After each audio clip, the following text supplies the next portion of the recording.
Hier matin, je me suis levée du pied gauche. En retard et n'étant plus habituée à Paris, je me retrouve dans un RER bondé, en pleine heure de pointe. Oh, incroyable! Je tombe sur un ancien collègue à moi que j'ai pas vu depuis 4 ans. À peine le temps de lui dire bonjour, je dois descendre au prochain arrêt. Je passe devant une boulangerie, j'ai extrêmement envie d'un café. Je rentre. Bonjour mademoiselle, je suis désolée, nous n'avons plus de capuchon. Je récupère mon café, main gauche, ordinateur sous le bras droit, et j'emboîte le pas parce que je suis en retard. Mince! Je bouscule un passant, je me renverse du café dessus. Café sur le jean. J'arrive en retard à mon rendez-vous, surexcitée. Et mon client me dit « Ça tombe bien, dans 15 minutes, mon associé arrive. Tu vas pouvoir la rencontrer ?» Super, encore plus de stress.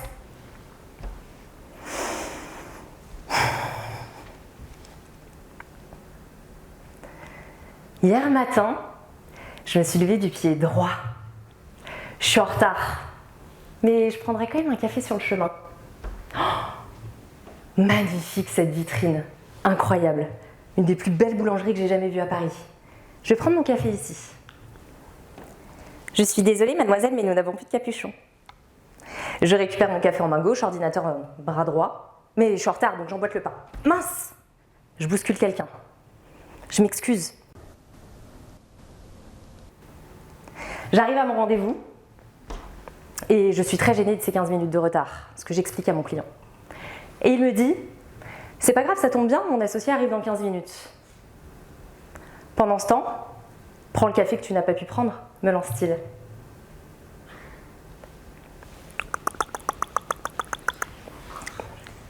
Oui, c'est un allongé. J'ai maintenant 15 minutes pour me conditionner à mon rendez-vous. Je décroche le contrat.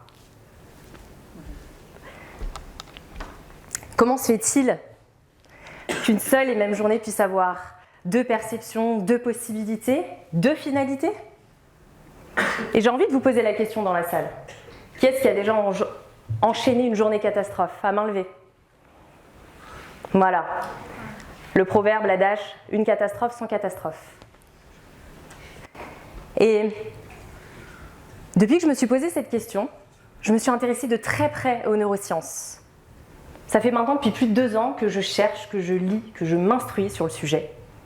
Et j'ai découvert tout un tas de choses. Mais aujourd'hui, j'aimerais vous en partager seulement 3.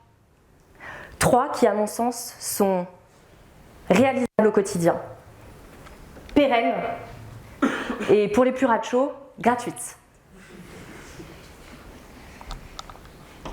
Avant ça, j'aimerais repartir sur les bases. Les bases.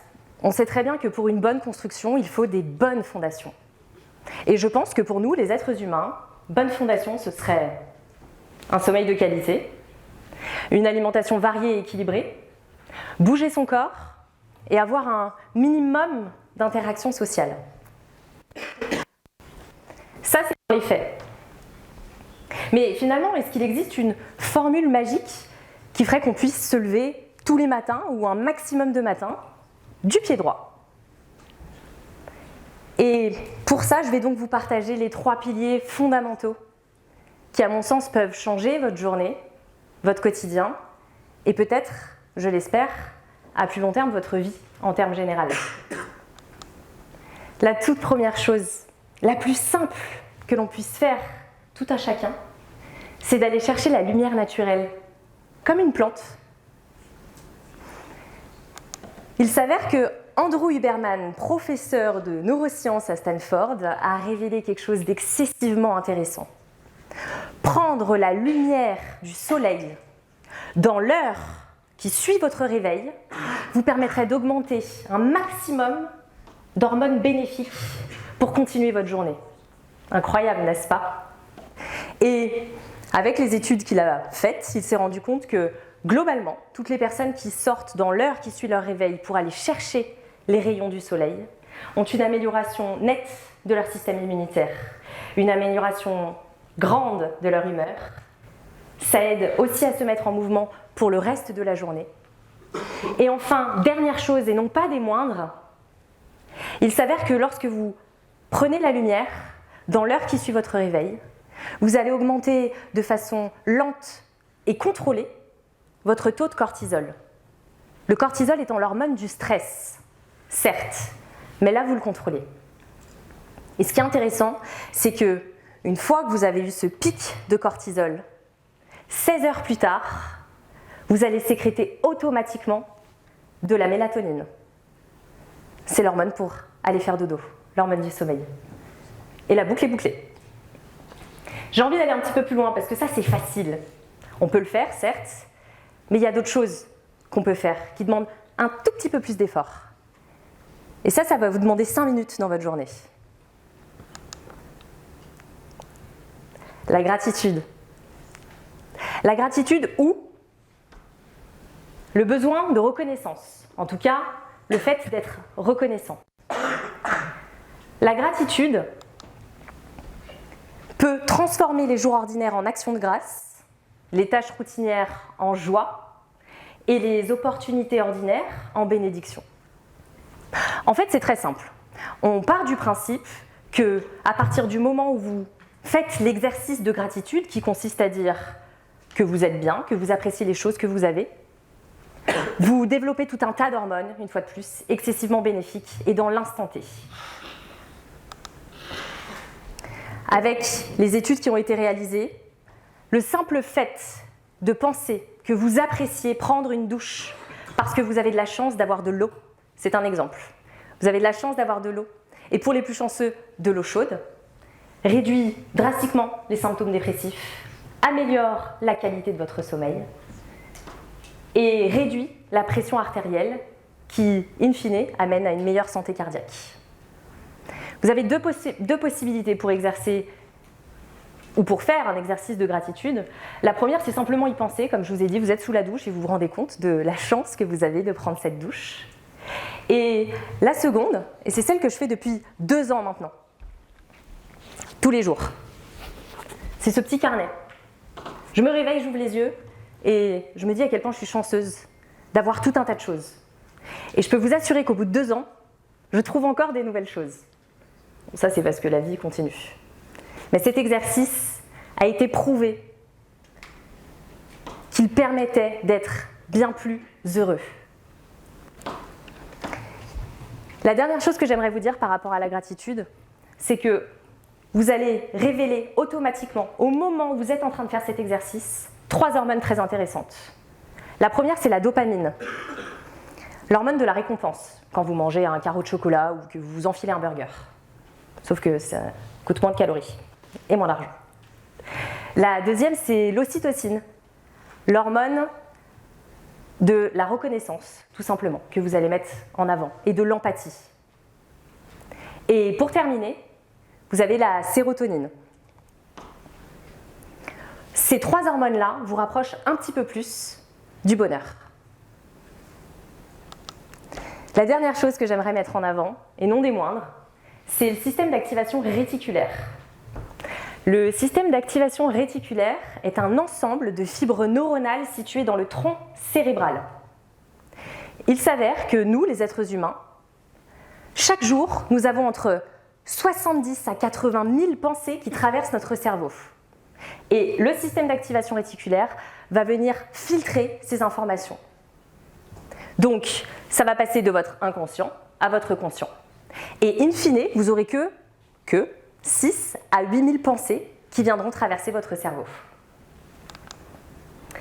Le système d'activation réticulaire est en fait basé sur 3 choses préprogrammées. Ça veut dire qu'elles diffèrent d'un individu à un autre. Vos croyances, vos intérêts et votre vécu. Laissez-moi vous donner un exemple pour que vous en compreniez les mécanismes. Vous avez décidé d'acheter une voiture flambant neuve, 350 chevaux, 5 cylindres, gris métallisé. Je ne peux pas donner la marque, mais c'est ce que je veux. Et très bizarrement, tout le monde se met à parler de cette voiture. Vous la voyez partout, sur la route, sur l'autoroute, alors qu'elle coûte très cher. La sœur du petit copain de la voisine de votre mère l'a achetée. Et tout le monde en parle à la machine à café. Étrange ? Coïncidence ? Non. Système d'activation réticulaire. Il s'avère que votre système d'activation réticulaire a décidé que cette information était importante et que toutes ces voitures que vous n'auriez pas vues en temps normal, toutes ces discussions que vous n'auriez pas entendues, arrivent jusqu'à votre conscient. Et c'est là que ça devient intéressant. Parce qu'en fait, ça voudrait dire que si on élargit ces centres d'intérêt, je me mets à m'intéresser à la moto, eh bien, j'ai beaucoup plus d'informations sur la moto qui vont arriver à mon cerveau. Toutes les choses que je n'aurais pas vues en temps normal. Des émissions radio que je n'aurais pas écoutées, qui ne m'auraient pas alerté, des personnes qui auraient échangé là-dessus, un article dans un journal que je n'aurais même pas effleuré. Idem avec vos croyances. Si vous avez des croyances depuis tout petit qui sont ancrées et qui vous empêchent de voir certaines choses ou alors qui vous font voir trop de choses, trop d'informations, peut-être qu'en grandissant, vous avez modifié ces croyances. Et en modifiant ces croyances, vous allez avoir de nouvelles informations qui arrivent à votre cerveau. Peut-être pour en remplacer d'autres.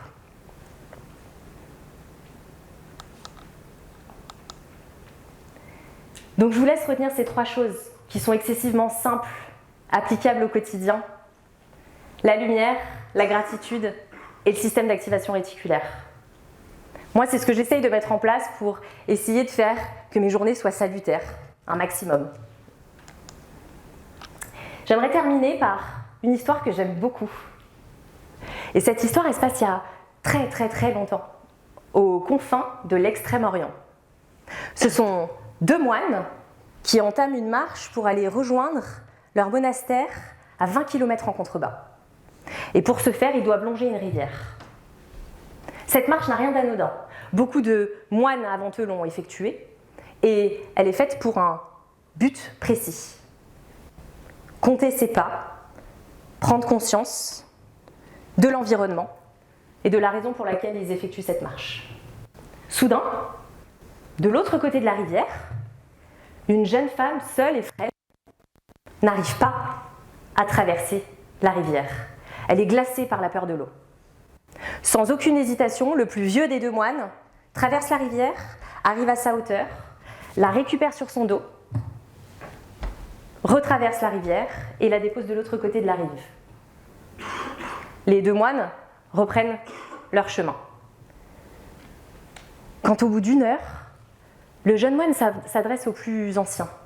« Vénérable, vous avez brisé un précepte. Vous n'avez pas le droit de toucher une femme, et encore moins de la porter sur votre dos. » L'autre moine reste silencieux. Il reprend sa marche. Et 5 minutes plus tard, il regarde son compère et prend la parole. « Mon jeune ami, j'ai déposé la jeune femme de l'autre côté de la rive il y a déjà 1 heure. C'est toi qui la portes encore sur ton dos. Combien d'entre nous sont conditionnés aujourd'hui par ce qui leur est arrivé hier, avant-hier, ce matin, ou il y a à peine 1 heure? À mon sens, pour que vos journées ne soient pas des journées catastrophes enchaînées, il faudrait agir ainsi. Se dire que la minute qui est écoulée est une minute estompée et que la minute à venir est celle du champ des possibles. Je vous remercie.